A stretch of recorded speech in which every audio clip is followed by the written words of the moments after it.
Exclusive, screenwriter Abdul Williams, who penned the Bobby Brown story miniseries that premieres at 9 tonight on BET, has signed with ICM Partners. Williams also wrote the New Edition story, which drew records ratings for BET in January 2017 and for which he earned an NAACP Image Award. His other credits include Lottery Ticket and Surf's Up 2 for Sony Pictures Animation. Again starring Woody McLean as the controversial My Prerogative singer, the two-part Bobby Brown story, which concludes September 5, picks up where the New Edition mini left off.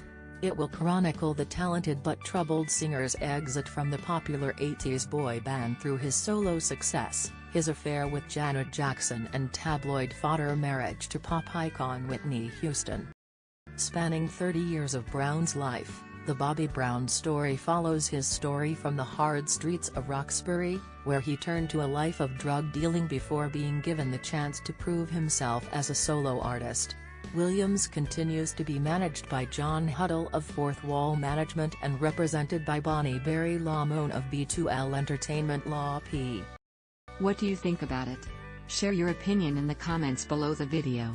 And also subscribe to the channel not to miss new, interesting videos.